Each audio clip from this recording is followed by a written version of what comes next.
stuff out of the middle too. So the main thing we care about is, do we have the queen? And we could. This is just right in the middle of the hive. Okay. And we don't know what she looks like. She's supposed to have a blue dot on her, right? I don't know if that's. Oh, we did see a blue dot, didn't we? Yeah. So I'm gonna let you look for her a little bit more, just to be sure.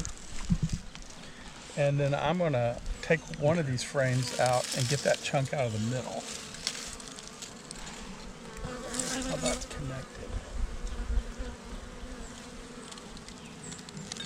See what comes up when I bring this up. Queen's almost always, right now, probably somewhere in the middle. So we expect to see her. And see how eager they were to build comb? Yeah. Which is good, but part of that we fed them too. So I'm just going to take this off, and you can take this up and show the kids. All right. But again, the main thing we're worried about, and I'm just going to lay this here so those bees will go down, is the queen. So do we need to find her? I'd like to see her. So you keep holding on that. I'm going to reach in here. I'm just going to pull this big chunk out.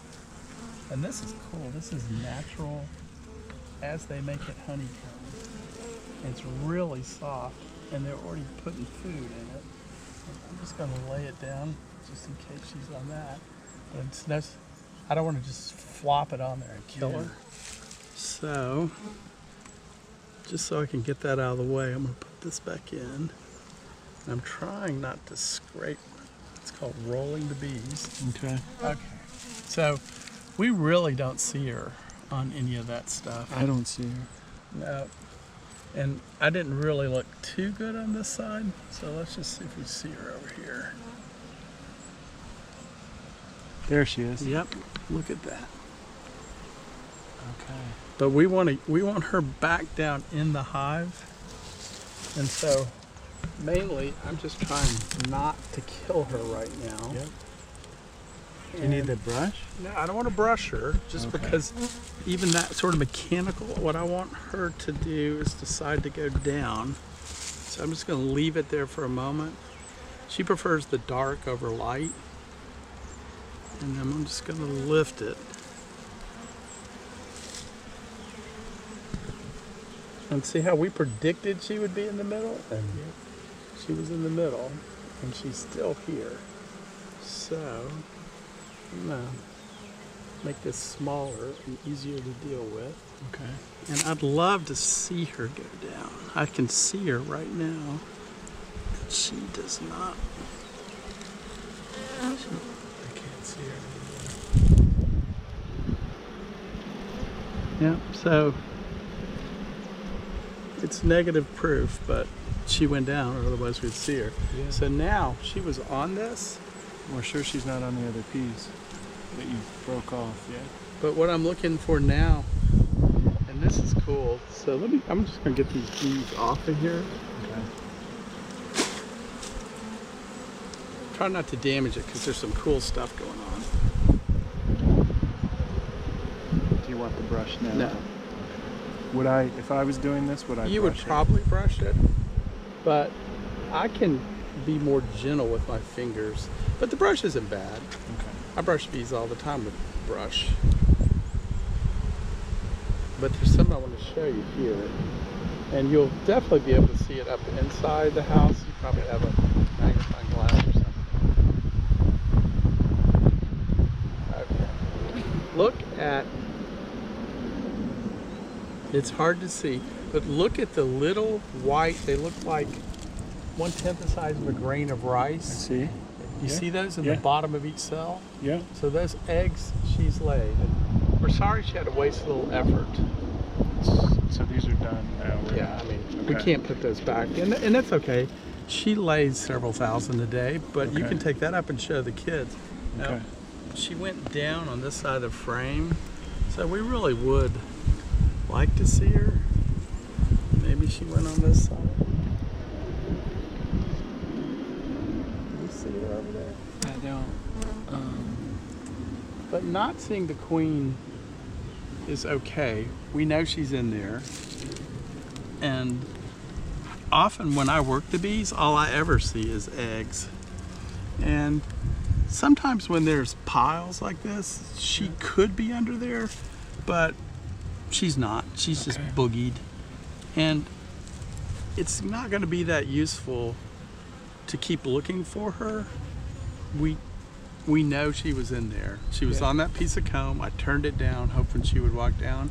I picked it back up, and she was she walked down. So we don't want to put the empty frame right in the middle. They're kind of constructing a brood nest, and we want to leave that intact. Okay. So we're going to put that other frame here on the outside. Okay.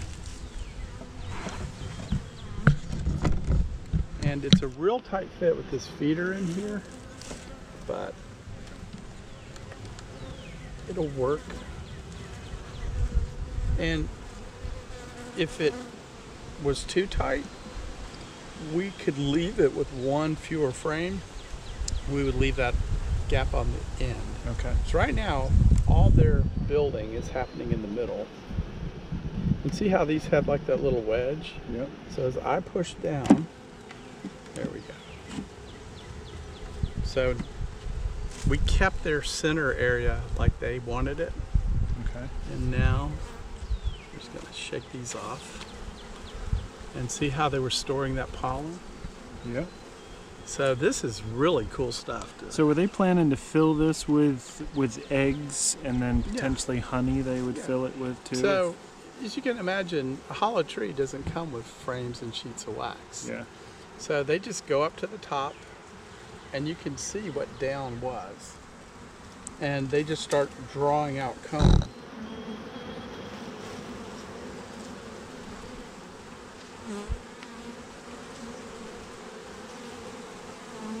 So if you had not given them wooden frames, they would just make a bunch of parallel, and it would respect bee space. They would be about 3/8 of an inch apart. Okay. So, I read that too, that they want just enough so they can pass each other. Yeah.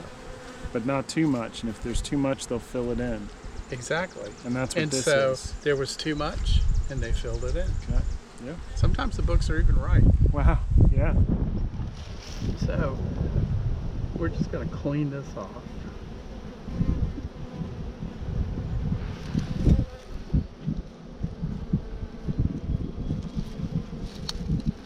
It's really soft. Over time, a little propolis gets mixed in with the wax and it becomes harder and more structural.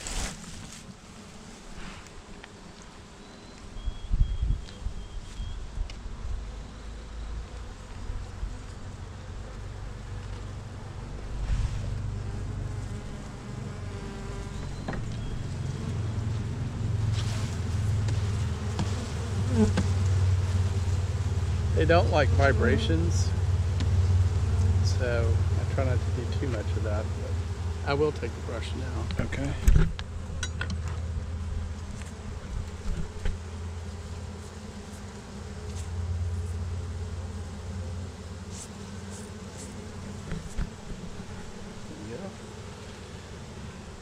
And look at the leading edge, how, so it's like chewing gum. Yeah. And they're forming it up and making the hexagons.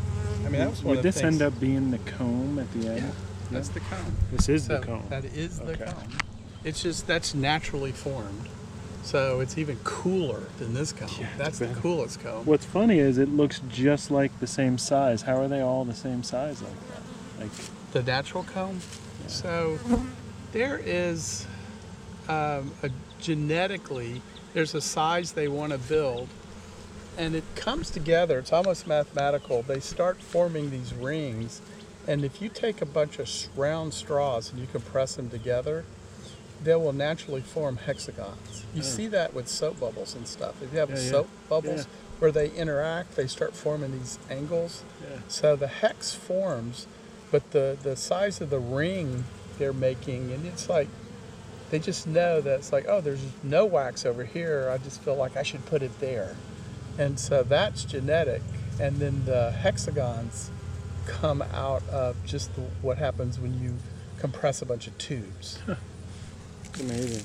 Yeah. And it's really strong.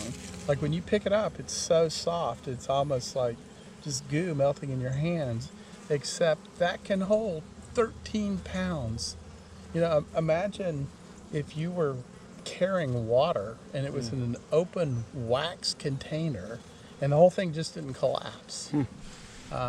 It's Will this dry out yes, and get hard? a little bit, but not as hard as it will. So over time, when they walk on that and they chew it and they add more to it, that gets very hard. That wax may always be fairly soft. Okay. It'll harden up a little bit, but that is like virgin wax. So we can keep it. Oh yeah. Yeah. Okay. I mean that's and the eggs in there won't hatch or anything. no. Well, they might hatch, but nothing's going to happen. They're not going to become a bee because there's no food. Got it. Yep. Okay. So we've seen everything we needed to see, Okay. but they need more food. Okay. Have you made up sugar water yet?